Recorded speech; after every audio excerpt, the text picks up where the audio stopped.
He made one rule to protect himself, and it almost cost him the one person who could heal him. After a bitter divorce and a life built on structure, Richard Mallory swore off all forms of personal entanglement, especially in the workplace. No romance, no blurred lines, no second chances. Then, one day, a woman named Ellie walked quietly into his office, and without saying much, she began to undo everything he thought he'd locked away. But what would you do if the one person who made you feel again was suddenly accused of betraying you? Would you follow the evidence or trust the feeling in your gut? This is a story about trust, about healing in unexpected places, and about learning to choose love even after life taught you not to.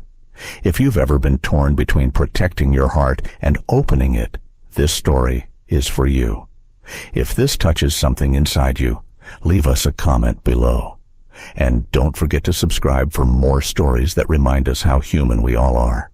Now, let's begin with a rule written in stone. He built his empire on discipline and one rule that no one dared to question. No office romance, not now, not ever, not again. For Richard Mallory, this wasn't just a line in an employee handbook. It was the cornerstone of how he rebuilt his life after watching it fall apart in front of boardrooms, newspapers, and people who once called him a friend. At 45, Richard was the kind of man people didn't interrupt. He moved through hallways like a winter wind, brisk, clean, and just cold enough to keep things professional. His suits were always pressed, his sentences always precise. There were no half-formed thoughts or idle chatter around him. He didn't need a raised voice to command attention. Silence did the work just fine. After all, this was the man who turned a two-person garage idea into Cardiotech, a healthcare tech company known across the country for revolutionizing recovery tools for stroke patients. The mission had always been personal. His father, once an avid hiker, had suffered a massive stroke at 68. It left him unable to walk without assistance, unable to finish most sentences. The heartbreak of watching the strongest man he knew fade into frustration was something Richard had never spoken of publicly but privately. It was the engine that drove everything, from patents to prototypes, from long nights in labs to early mornings in investor meetings. But not everything survived the climb, least of all his marriage. Claire, his ex-wife, had been part of the original team. They'd shared dreams, desks, and eventually the disconnect that came with success. When the divorce went public, so did the questions, the speculations, the whispers in the press. After that, Richard vowed never to blur the line again. No workplace entanglements, no gray areas, no exceptions. It wasn't a policy. It was self-preservation. So, when his longtime executive assistant, Marcy, texted him from the ER saying she'd need at least 2 months of medical leave, he didn't panic, but something in him bristled. Marcy was more than an assistant. She was the buffer between his mind and the chaos of the office. She'd known how to finish his sentences, rearrange his calendar without being asked, and keep coffee meetings from turning into ambushes. But life happens, and health comes first. Richard opened the HR email confirming a temporary replacement had already been assigned. Her name was Ellie Harper. He skimmed the attached resume without interest, muttered, "As long as she's professional," and moved on. That morning, he arrived at the office earlier than usual. The air outside was still holding on to the crispness of early spring, and a light drizzle had made the sidewalks shine like slate. Inside, the building was quiet. Richard's office, located on the 12th floor, overlooked the Flatirons, those rugged, sun-bleached cliffs that made Boulder feel both grounded and wild. But Richard rarely looked out the window unless the meeting ran long. His day started like most others, coffee black, Agenda reviewed, emails triaged by priority.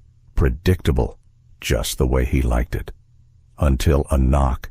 Soft, even. He glanced at his watch. Still 5 minutes before the hour. Then the door opened, and in stepped a woman poised, calm, not in a rush. She wore a pale blue blouse tucked neatly into slate gray slacks.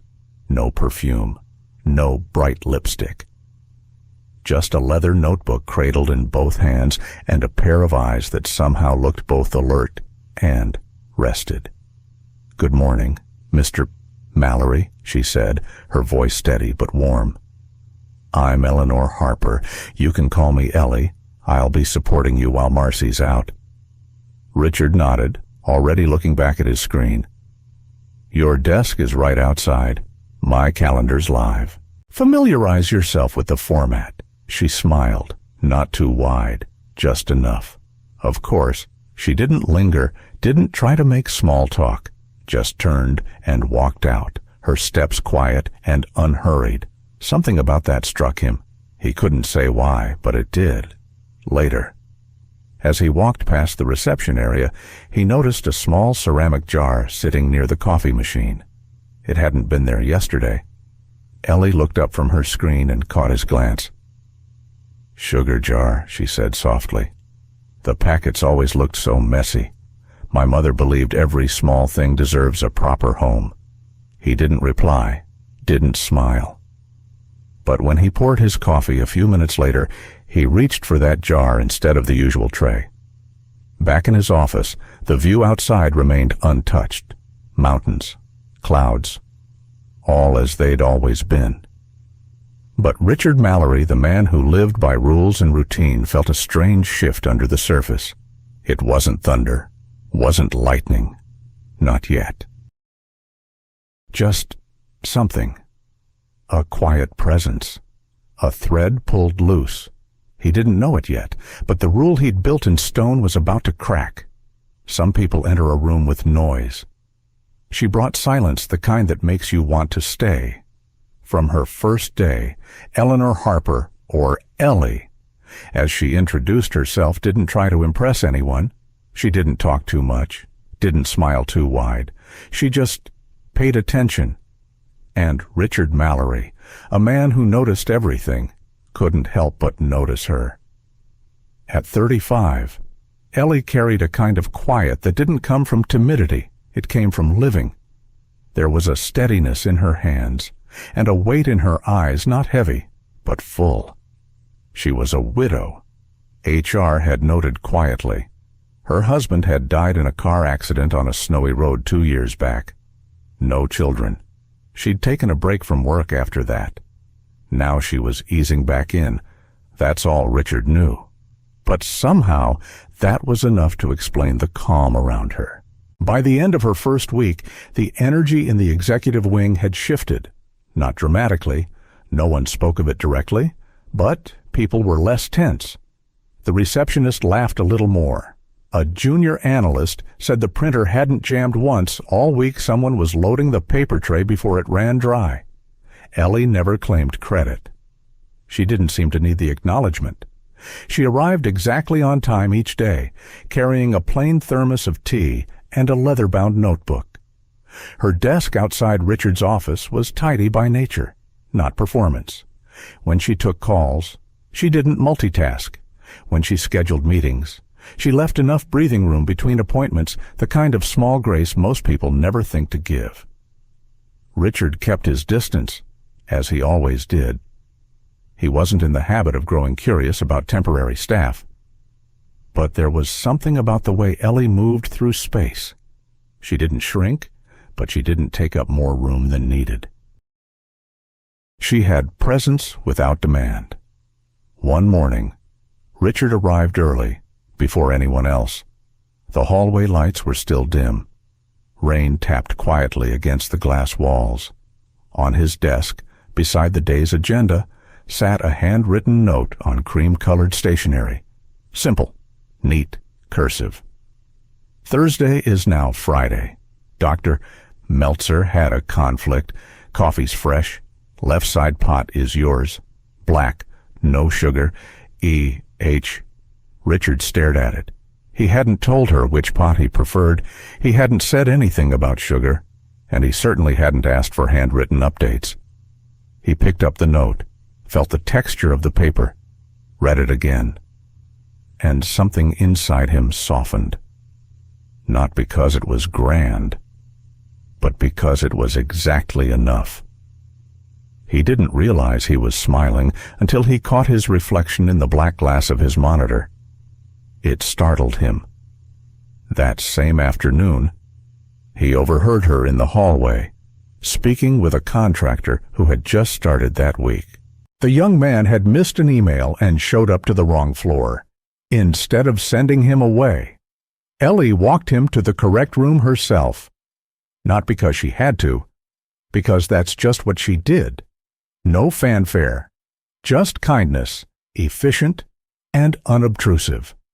Richard began noticing other things, like how she used real pens, not cheap ballpoints, but the kind that glided on the page, how she kept a small jar of wildflowers on her desk, never store-bought bouquets, and how she'd sometimes pause at her window during lunch, not to scroll a phone, but just to look. One afternoon, he passed by her desk on the way to refill his coffee. She was quietly writing a list. He glanced without meaning to. At the top it said, "Things that make a hard day easier." She looked up, caught his eye, and simply smiled, not embarrassed, not defensive, just present. He nodded. That was all, but somehow it stayed with him the rest of the day. Then came Friday, a week since Ellie's arrival. Around 10 Rosé, an email popped into his inbox. No subject line. Sent to everyone on the 12th floor. Lunch is on me today. Nothing fancy, just sandwiches and lemonade. Thought we could all use a pause. There was a menu attached with boxes to check preferences. Turkey, ham, veggie. Richard read the message twice. It wasn't required. It wasn't strategic. It wasn't typical. For a moment, he hovered over the delete button. He didn't do team lunches. He didn't join staff-level gatherings. He ate alone or with clients. That was how it had always been. But then he saw her name already filled in. Turkey, no mayo, wheat, light mustard. Something about the detail made him pause. Not the sandwich, the simplicity, the sincerity. Without thinking too much, he typed turkey, no cheese, thanks, and hit send from inside her glass cubicle. Ellie glanced at her screen, and Richard, pretending to scroll his phone, noticed the corner of her lips lift. A small smile. Gone in an instant. But he saw it. He felt it. And though he wouldn't say it out loud, not to anyone, not even to himself, something was starting to shift. Not in grand, sweeping gestures, not in declarations, but in quiet things, in thoughtful notes, in shared coffee, in a moment where he chose to say yes when every instinct in him was still trained to say no. He didn't believe in second chances, but her presence made silence feel less like punishment. Richard Mallory had always found silence useful, a buffer, a boundary, a way to keep the world at bay. But lately, with Ellie Harper sitting just outside his office, silence had begun to feel different. Not empty, not cold, just still. And strangely comforting. It began in the small, in-between moments, the ones that rarely made it into anyone's memory, but for some reason, they stayed with him. One morning, they both stepped into the elevator at the same time. Neither spoke. The doors closed, and the familiar hum filled the space between them. Ellie stood with her hands folded loosely in front of her, her gaze calm. Richard, holding his travel mug, glanced sideways. She didn't fidget, didn't pull out her phone like most people, just stood there, present, unbothered. As the elevator slowed, he caught himself wondering when was the last time silence felt this safe. Another day, late afternoon. The sky opened without warning. Rain swept across the city, drumming on glass and flooding curbs. As Richard stood near the lobby, ready to step into it, he realized he'd left his umbrella upstairs. Before he could call for the car, a voice behind him said gently, "Looks like we're stuck." He turned. Ellie stood there, a soft grin playing on her lips, holding a small, battered umbrella, barely enough for one person. She didn't offer it, didn't insist, just stood beside him and watched the rain. They ended up waiting 10 minutes in silence, both watching water dance off the sidewalk. When the car finally arrived, she stepped forward slightly, still holding the umbrella. "You first, Mr. Mallory." He hesitated, then did something strange. He reached out and held the umbrella above her instead. They walked to the car together. No words, just shared space under stormlight. He didn't speak of it afterward. But later that evening, he sat in his living room, tie loosened, staring at the coffee table, and he smiled. It was a week later when the coffee machine on their floor gave out. A small inconvenience, but one that annoyed Richard more than he admitted. He stepped into the break room, frowned at the blinking red light, and muttered something under his breath. Ellie appeared in the doorway with her thermos and said, matter-of-factly, "There's an old one in storage. Want to come help me find it?" It wasn't a question that needed a yes, but he nodded anyway. They walked down to the supply room, quiet, dim, and always too cold. She rummaged through boxes. He stood awkwardly near the shelf until finally he crouched to help. Their shoulders brushed. He didn't move away.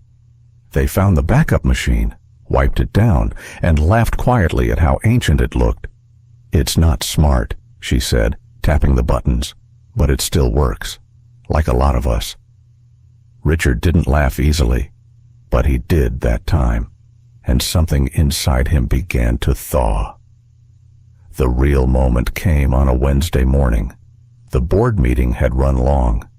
Tensions were high. Richard returned to his office with a stack of printed notes in hand. Ellie stepped in behind him to deliver one final report.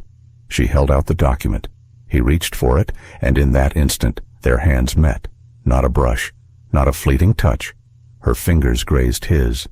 Warm, soft, real. He didn't pull back, neither did she. Just a heartbeat, just long enough. Then the moment passed. But Richard stood very still, because something had shifted, something cracked quietly, imperceptibly beneath years of control and distance, and for the first time in what felt like forever, he let it. That evening, after the last meeting had wrapped, Richard sat at his desk. The office was nearly empty. The sun was beginning to dip, spilling amber light across the floor. He opened his laptop, typed slowly, deleted, rewrote, paused. Then, with unusual care, he clicked send, subject, message. "You handled the boardroom today better than I did. Thank you." Just that. No signature, no formalities, no smiley faces. But it was the first email he'd ever written her voluntarily. And outside his office, Ellie read it in silence. She didn't reply. She didn't need to. But the next morning, there was a fresh pot of black coffee waiting for him. Left side. No sugar. Just like always. He thought he had buried the past. But ghosts don't knock, they just walk in. The ghost, in this case, wore designer heels and carried a tote bag that cost more than some people's rent. Jessica Lang was back. After 6 weeks of medical leave, she returned to the 12th floor of Cardiotech like she never left. Hair perfect, lipstick bold, smile practiced. She was the kind of woman who announced her presence without saying a word. And Richard Mallory, who hadn't thought about Jessica in weeks, suddenly remembered exactly how loud silence could be when it entered the room with intention. Jessica had once been indispensable. 4 years of keeping his calendar, shielding him from press, finishing his sentences. They were never a couple. Not officially, not publicly. But people talked. She'd made sure of that. She liked being the one people had to go through to get to him, the filter, the gatekeeper. And now someone else sat at her desk, typing quietly, smiling gently. Ellie Harper. Jessica spotted her before anyone said a word. The new assistant, unassuming, composed, and maddeningly centered. Ellie had a grace about her that didn't ask for space. She simply occupied it, calmly. Jessica walked straight toward her.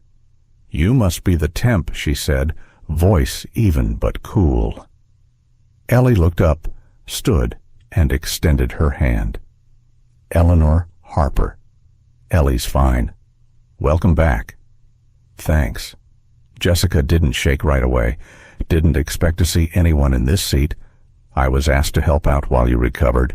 There was no sarcasm in Ellie's voice, no challenge, just kindness, simple and steady. It made Jessica bristle. At that moment, Richard stepped out of his office. He paused, eyes moving between the two women. "Jessica, you're back earlier than expected. Doctor cleared me." "Friday," she replied. "Thought I'd get ahead of the inbox." Richard nodded, but Jessica noticed something. A pause too long, a glance too warm as he looked at Ellie. Something in her tightened. Over the next few days, Jessica observed, she saw how Richard accepted Ellie's notes without question, how he lingered near her desk when passing by, how Ellie refilled his coffee before meetings, always getting it just right. Jessica used to do those things, used to be the one who noticed first. Now, it was someone else. She tried to insert herself, offering to take over tasks Ellie had managed, but Richard politely declined. "Ellie's already handling that." And every time he said her name, Jessica heard something she hadn't heard from him in years. Warmth. By Thursday, Jessica's patience had thinned. She spent the morning organizing a team lunch for Friday, something informal. She claimed sandwiches, lemonade, some light jazz in the background. Everyone was invited, Ellie included. The room filled quickly the next day. Laughter flowed. Ellie helped arrange napkins, passed out cups, never drawing attention to herself, just being helpful. Jessica watched her with a narrowed gaze. She hated how well-liked Ellie had become, how effortless it all seemed. Midway through lunch, she clinked her glass for attention. "This lemonade," Jessica said with a nostalgic smile, "reminds me of that Aspen retreat years ago." Richard, "Remember you couldn't stand how sweet it was," said it matched the hostess. A few people chuckled politely. Richard looked up from his plate. "I don't recall," he said flatly. "Of course you do," Jessica continued, eyes glinting. "You told me later that you preferred things a little less dressed up." The pause that followed was thick, heavy with implication. Ellie, sitting nearby, set down her cup. The smile on her lips faded, just slightly. She didn't speak, didn't ask questions, just quietly excused herself and left the room. Richard watched her go. Something in him stirred uncomfortable, aware. Jessica, meanwhile, took a slow sip from her glass, as if she'd won something. That afternoon, Ellie kept to her desk. No humming, no small notes left on Richard's calendar. Her answers were still polite, but shorter. Her eyes didn't linger. She hadn't accused him of anything, hadn't said a word. But Richard felt the shift. It wasn't dramatic, wasn't angry. It was distance, the kind that forms not from a blow, but from disappointment. He sat in his office long after the lights dimmed. No one else remained. And for the first time in a long time, he missed the sound of someone typing outside his door. The most dangerous betrayals don't scream. They whisper behind locked screens. Jessica Lange knew how to play the long game.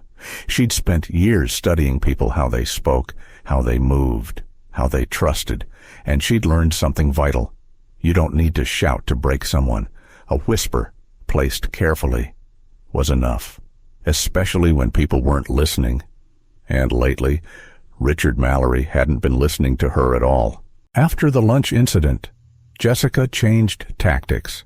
She softened her voice around Ellie, offered compliments on her organization skills, asked about her tea preferences, even brought a small potted plant to brighten the space. "It must be hard stepping into someone else's rhythm," she said one afternoon, placing a gentle hand on Ellie's shoulder. "You've handled it beautifully." Ellie, gracious as always, smiled. "Thanks." "Jessica, I wasn't expecting to stay this long, but it's been a good place to land." Jessica nodded, sipping from her travel mug, eyes scanning the desk layout. Keyboard slightly off-center, sticky notes with Richard's preferences. A login screen briefly left unattended when Ellie stepped away for a quick file. Just 10 seconds. Just long enough. Jessica leaned casually, as if adjusting the potted plant. Her phone camera clicked twice. Ellie never noticed. Over the next few days, Jessica struck a balance never too close, never too distant. She asked about Ellie's late husband with soft sincerity, listened without interrupting, played the part of the supportive colleague, said things like, "You're stronger than I could ever be. I'm glad Richard has someone steady to lean on." And each time, Ellie thanked her, trusted her a little more, which was all Jessica needed. The message was crafted late Thursday night. She used a dummy email address that looked internal at a glance. Attached a file labeled Updated Board Brief, Confidential. Inside was a scrambled version of sensitive financial data, encrypted but not enough to stop alarm bells once it left the company server. She scheduled the message to send Friday at 11:03 a.m. from Ellie Harper's login. Then she deleted every trace from her phone. Factory reset. Clean. Friday morning began quietly. Ellie arrived early, as usual. She smiled at the front desk assistant, brought an extra cup of chamomile for Jessica. Richard nodded at her through the glass, grateful for the return of her calm. But at 11:27, everything changed. The IT director appeared at the executive floor. Jaw tight, voice low, he asked to speak with Richard privately. 5 minutes later, 2 board members joined. Then HR. The conference room door closed, blinds drawn, outside. Ellie continued entering calendar changes, unaware, until her office phone rang. "Ms. Harper, could you step into the main conference room? Please, inside." The tone was clipped. Professional, but cold. Richard sat at the head of the table, unreadable. "We've received an alert," the IT director began. "A file containing confidential data was sent from your login to an unauthorized external address this morning." Ellie blinked. I didn't send anything." The board member leaned forward. The login was verified. Time-stamped. "It came from your terminal." She looked at Richard. "You know I wouldn't," but he didn't speak. "Not yet." HR slid a printed page across the table. Email metadata, Ellie's user ID, Ellie's signature, the file, the timestamp. The room was still. Her voice, when it came, was steady but soft. "Someone must have accessed my computer. I wouldn't do this." "Until we complete an investigation," HR said gently. "We have to suspend your access." Just like that. No raised voices. No gavel slammed, just silence. Then procedure. She gathered her things without a word. No security escort, no drama, only the sound of her footsteps crossing the executive floor. Richard watched from his office. She didn't knock, didn't come in. But as she passed his door, she paused just for a second. Their eyes met through the glass. She didn't cry, didn't plead. She just looked at him, steady, clear, like someone trying to memorize the shape of a goodbye. Then she turned, lifted her bag, and walked away. That night, Richard didn't sleep. He read the email metadata 3 times, cross-checked the IP logs, called the IT director again. Still, something didn't add up. Ellie had no motive, no history, no reason. But facts were facts, and facts didn't care about feelings. Yet feelings don't care about facts either. And something in her eyes, that final glance, had carved a silence into him that no number could fix. What do you do when the facts lie and your heart tells the truth? That question had been chasing Richard Mallory since Friday afternoon, circling his thoughts like a hawk over a field of silence. Ellie Harper was gone, suspended, her keycard disabled, her name absent from the daily roster. Her desk outside his office now sat quietly, like a vase with no flowers. It had combed through everything. They sent over the full report Saturday morning, 40 pages long. Each line clinically phrased. No traces of hacking, no brute force entry, no malware. The file had been sent from Ellie's machine, logged in with her account. There it was, black and white, unmistakable. And yet Richard couldn't shake the feeling, a dull, persistent weight behind his sternum. Something didn't make sense. Not in the logs, not in the protocol, but in his gut. He tried to bury it over the weekend. Went for a drive through Flagstaff Mountain, ate dinner alone in silence, read the news, then reread the IT report. Still, the feeling pressed in, because he remembered. He remembered how Ellie never left her screen unlocked, how she typed her passwords with her hand cupped slightly over the keys, how she once scolded a junior staffer for taping their login under their keyboard. He remembered the handwritten notes, the quiet attentiveness, the way she asked nothing and noticed everything. And more than that, he remembered her face when HR read the email metadata aloud. Not panic, not outrage, just disbelief, and a quiet, aching kind of sadness. That was what haunted him most. Monday morning, Jessica arrived with coffee. Black, no sugar. She placed it on his desk with a practiced smile. Rough weekend, huh? He didn't look up from his screen. It's still digging. They say it's closed, so that's it. Apparently. He said it flatly. But something in his tone made her glance up. She hesitated, then leaned against the edge of his desk. I still can't believe it, she said.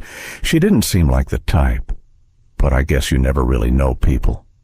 He looked at her then, a long, level gaze. No expression, just study. She shifted under the weight of it, then smiled again, weaker this time.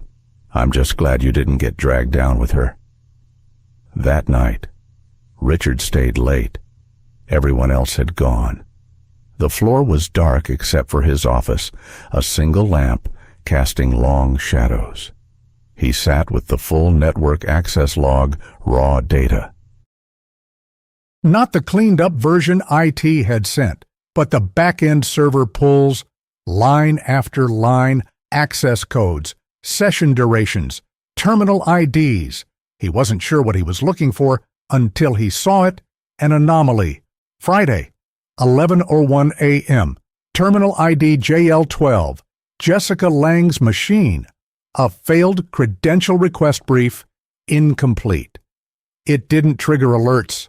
No one noticed it. But Richard did, because 2 minutes later, the confidential file was sent from Ellie's account. He traced the log. The access path originated from the same subnet, same floor, same corridor. The terminal session ended 12 seconds after the failed request. It was small, subtle, but it was enough. Enough for someone who didn't need full access, just a window, just a crack in the system. a whisper instead of a scream. Richard sat back in his chair, let the pieces fall into place. Jessica had motive. She'd returned to find her position compromised, her control diluted, and Ellie, calm and gracious, had quietly become indispensable. He thought about how Jessica inserted herself into every conversation, the lingering glances, the carefully phrased sympathy, the smile that never quite reached her eyes. And then he remembered Ellie leaving in silence, eyes steady, not begging for trust, but quietly wounded by the absence of it. His hands clenched. The next morning, he arrived before sunrise. The floor still quiet, papers untouched, the coffee still brewing. Jessica walked in at 8:05, punctual, polished. She smiled when she saw him already at his desk. Couldn't sleep either. He didn't return the smile. "Jessica," he said calmly, "close the door." She paused. "Sure," she said, after a beat. She stepped in and let the door click shut behind her. Richard didn't speak immediately. He simply looked at her, not like before, not with distraction or polite courtesy. This was different. His gaze was ice, still, clear. Jessica's smile faltered. "Everything all right?" He gestured to the chair across from him. "Sit." She thought she could break them. Instead, she broke herself. Jessica Lange had spent her entire career mastering control of her time, her voice, her image. She was never the loudest in the room. She didn't need to be. She spoke with certainty, moved with purpose, and when things slipped, she knew how to cover the cracks with polish and poise. But now, sitting across from Richard Mallory, in the same office where she once managed everything from press inquiries to private calls, Jessica realized this was a conversation she couldn't manage. The folder on Richard's desk was open, highlighted logs, audit trails, timestamps. He didn't speak right away. He just looked at her, not with anger, worse than that, with quiet disappointment. "I trusted you," he said finally, "not just with tasks, with my silence." Jessica swallowed, her voice smaller than usual. "I didn't mean to hurt anyone, but you did." He leaned back, his gaze steady. "You let your pain speak for you, and it chose cruelty." She didn't deny it. Instead, she looked away, her shoulders sagging. "I came back and she was sitting at my desk, answering your calls, laughing with your team. You didn't even ask if I was okay." Her voice cracked, and for a moment, Richard saw the version of Jessica that wasn't polished, the one that hurt quietly in hotel rooms, the one that waited for calls that never came. "I gave you years, 4 years. I put out fires you never even knew were burning. I never asked for credit, just a place." "Ellie didn't take your place," Richard said gently. "She earned her own." Jessica smiled bitterly, and she did it without trying. "That's what broke me." A pause, heavy. "I wasn't trying to ruin her," she added.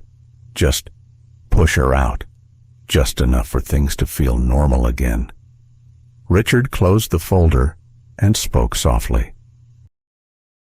"What you did wasn't personal against Ellie. It was a choice made out of fear. But that doesn't make it forgivable." He stood. "HR will walk you through the next steps. There will be an investigation, a formal statement. I won't humiliate you." She nodded, slow, resigned. "I understand." She turned to leave, hand on the doorknob, but paused. "You love her, don't you?" Richard didn't answer right away. Then quietly, "I think I could have." Jessica's breath caught, but she didn't cry. She simply nodded. "That's worse." And she walked out. For good. The next morning, a company-wide message was sent. All employees were to attend a virtual meeting at 9:00 a.m. sharp. Mandatory. No agenda listed, no subject line. The live stream began with Richard standing alone in the conference room. No slides, no script, just him. He looked tired, but clear-eyed. What we value in a workplace isn't just efficiency, it's integrity. It's accountability. And sometimes, it's humility. He let the silence linger.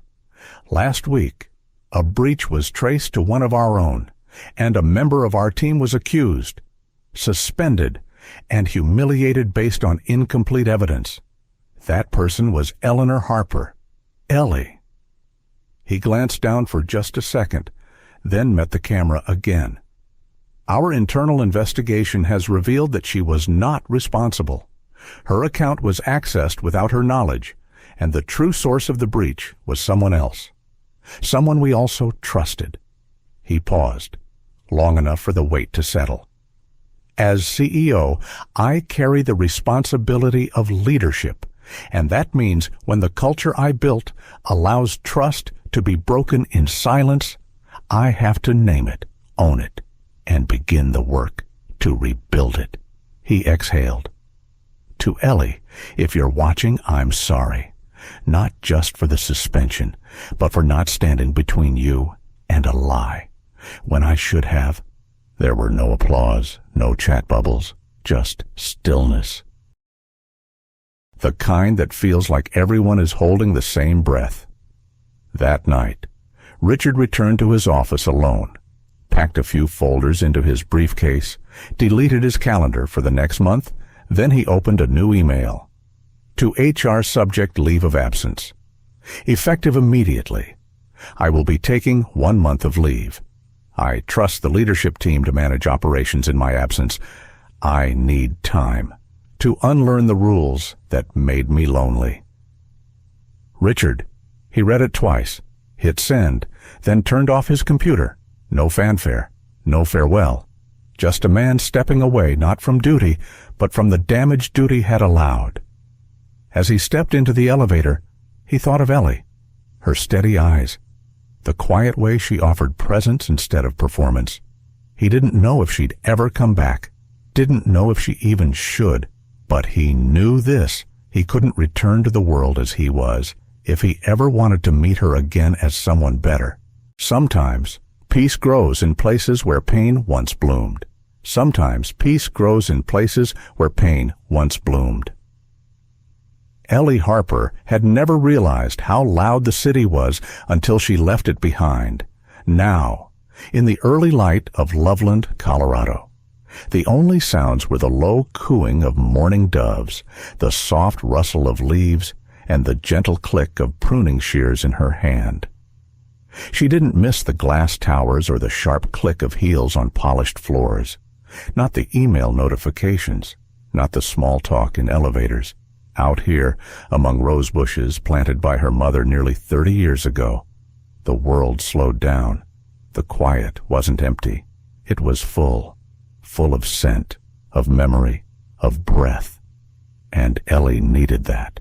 Now, more than ever, she had come home with nothing but a single bag and a heart scraped raw. The suspension, the silent walk from the office, the way Richard hadn't said a word as she passed his door, all of it had carved space inside her. And in that space, grief echoed. Her mother, Eleanor Sr., welcomed her without questions, just hot tea, flannel sheets, and room to breathe. Ellie took to the garden quickly. She rose early, washed her hands in lavender soap, and worked the soil as though tending to the ache inside her. Each thorn clipped was a thought released, each new bloom a whisper of permission to begin again. She didn't check emails, didn't turn on the news. The digital world could wait. Her peace could not. One afternoon, as they shelled peas on the porch, her mother spoke. You haven't said his name once. Ellie didn't look up. There's no need. Her mother paused. Sometimes silence doesn't protect us. It just buries what still needs to breathe. Ellie gave a half smile. It's not that I'm afraid of being hurt again. No, her mother said gently. You're afraid of hoping. The words sat heavy and true, because hope meant risking softness, risking change. And after being believed guilty by someone she'd slowly learned to trust, Ellie wasn't sure she could go back. Not just to him, but to who she'd been around him. That night, she pulled an old notebook from her suitcase. Inside was a folded piece of paper, slightly crumpled, childlike in its lines. A drawing she made at age 9. A woman standing under a rose arbor, holding a book, with a gentle smile on her face. "I want to be her," she had once said to her mother. A librarian, a gardener, a quiet soul rooted in something real. Now, as she looked at it again, something inside her softened.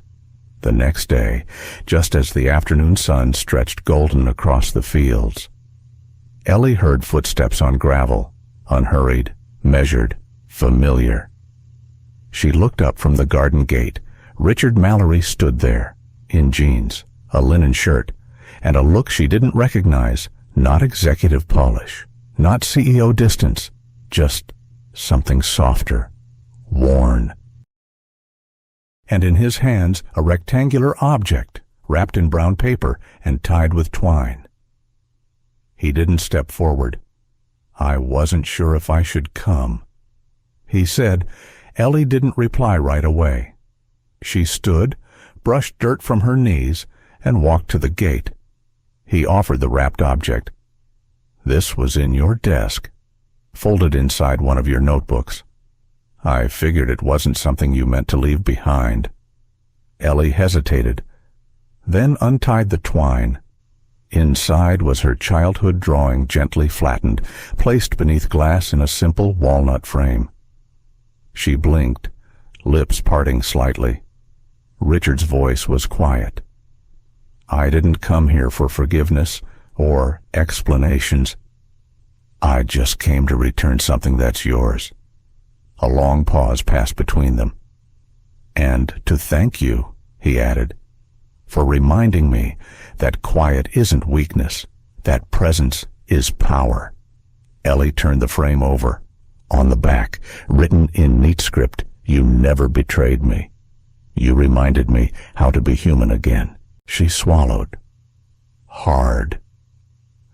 "You kept this? I didn't know I needed it," he said, until I realized how long it had been since something moved me.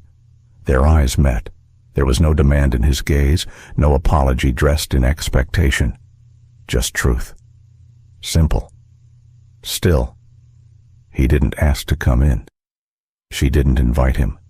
But before he turned to leave, Ellie asked softly, "What changed?" Richard looked out over the fields, the roses blooming wild and generous. "I stopped building my life around rules that protected me from feeling." He met her gaze again and started walking toward the things that did.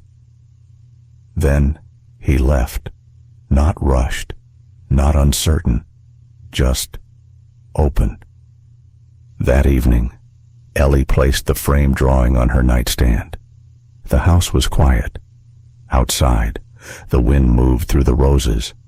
Inside, her heart stirred. And before bed, for the first time in weeks, she reached for a pencil, opened a fresh page, and began to draw again. What do you say when the person you feared most becomes the person you trust most? The afternoon air in Loveland was warm with the smell of earth and old roses. Spring had begun to settle in, not loudly, but with quiet certainty.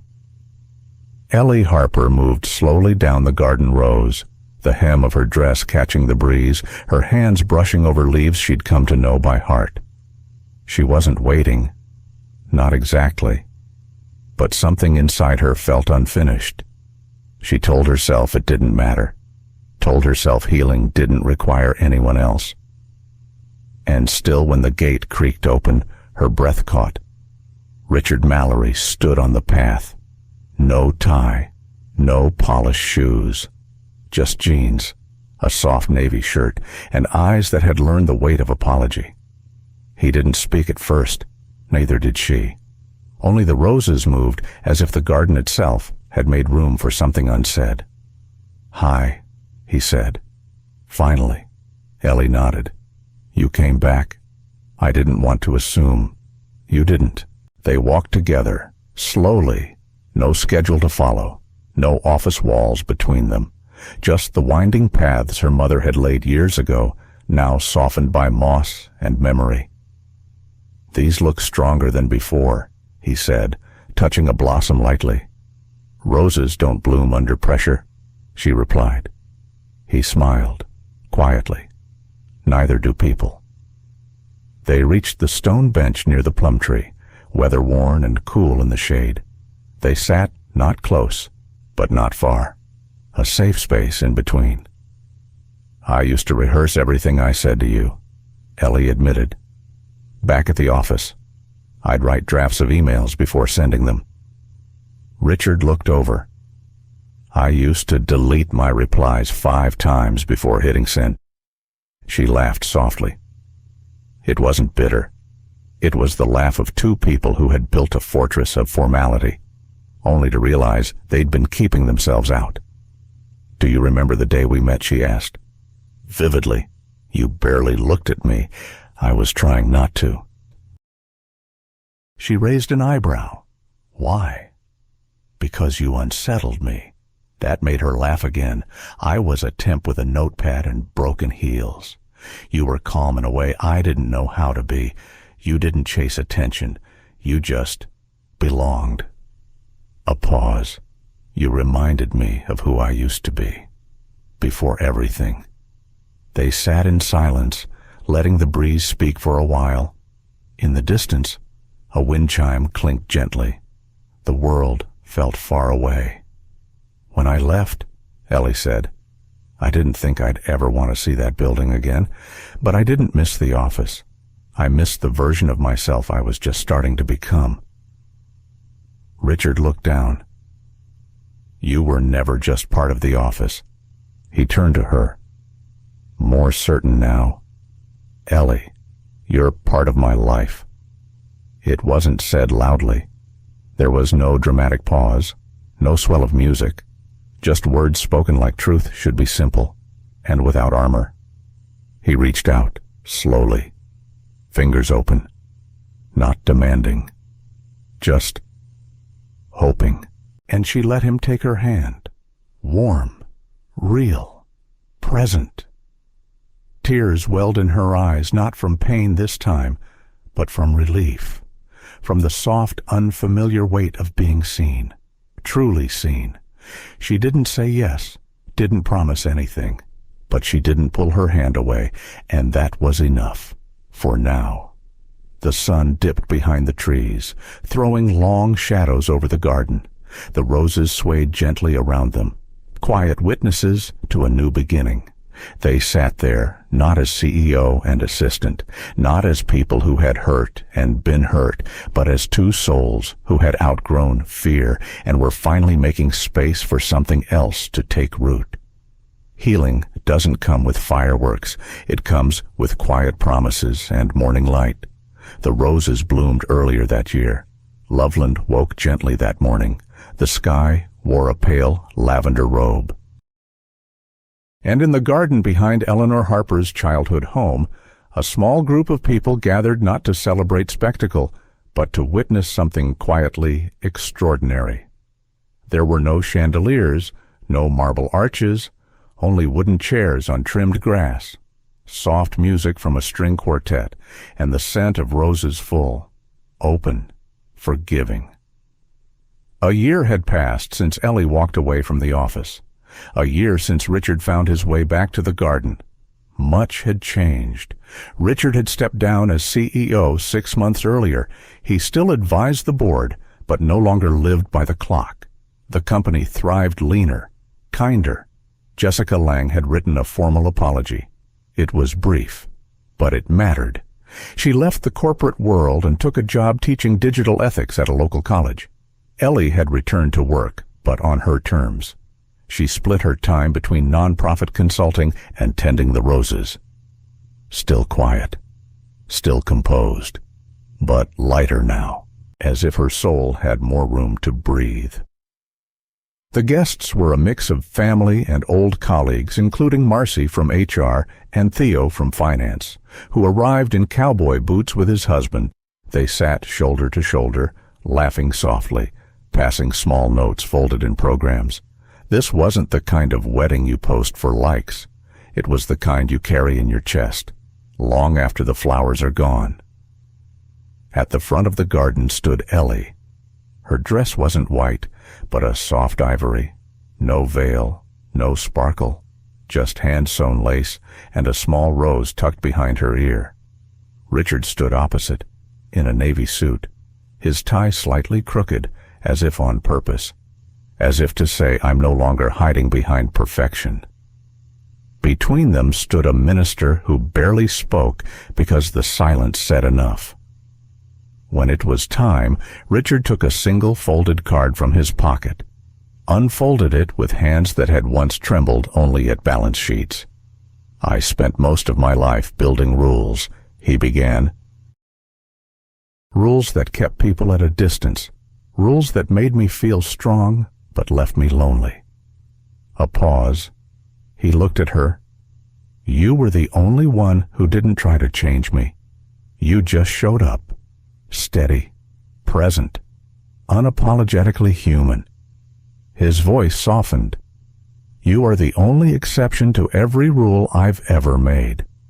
There was no applause, no dramatic gasp, just tears. Some wiped away, some left to fall. Ellie reached forward, took his hand, then placed her other hand gently over his heart. "Then, let's write new ones," she whispered, "together." The minister stepped aside. No kiss was cued, no formal pronouncement. Instead, Richard leaned forward slowly, forehead to forehead, and they stood like that, the whole garden holding its breath. Behind them, the quartet played a quiet piano melody, a piece Ellie had chosen simple, unresolved, like a life still unfolding, but finally at peace. The reception was just a brunch under the arbor. Fresh scones, peach preserves, coffee in mismatched cups. Theo gave a toast that made everyone cry laugh. I used to think Richard didn't have tear ducts. Turns out he was just waiting for the right woman to water them. Laughter rolled like soft thunder. At one point, Ellie wandered off to check the roses. Richard found her by the far wall, barefoot now, her heels abandoned under a bench. "I used to dream of this place when I was stuck in elevators," she said. "I used to be the elevator," he replied. She smiled. "You still walk like a man with too much on his mind." He touched her cheek. "Not anymore. Now I walk toward things, not away from them." As the afternoon faded, guests began to leave one by one. They offered hugs, clapped backs, left behind handwritten cards and half-eaten cake. Richard and Ellie remained. No speeches, no send-off, just the garden, the breeze, and the soft creak of the wooden gate closing behind the last guest. Richard took her hand again. This time not as a promise, but as a habit. "We didn't plan this," he said. "No," she whispered, "but we chose it."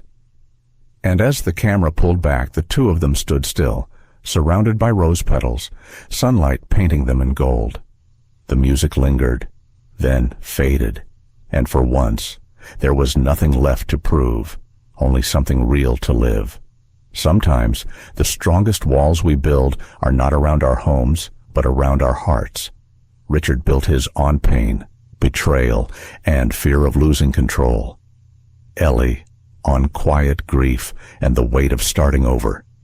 Neither expected love to arrive gently through shared glances and unspoken moments, but it did. This story reminds us that healing isn't always loud. It doesn't come with grand gestures or perfect timing. Sometimes it comes slowly through honesty, patience, and the courage to trust again. In a world that celebrates moving fast and staying guarded, This story invites us to pause, to look at the people beside us not as threats, but as companions on the same journey. It's never too late to open your heart, not when it's for something true, not when it brings you back to yourself. And maybe, just maybe, the rules we once thought were keeping us safe are the very things we need to let go of to finally be free. Thank you for spending your time with us today. If this story touched your heart, please consider giving it a like, sharing it with someone who needs it, and subscribing to our channel for more stories that heal, inspire, and connect. Your support helps us keep telling stories that matter. Until next time, take care of your heart and each other.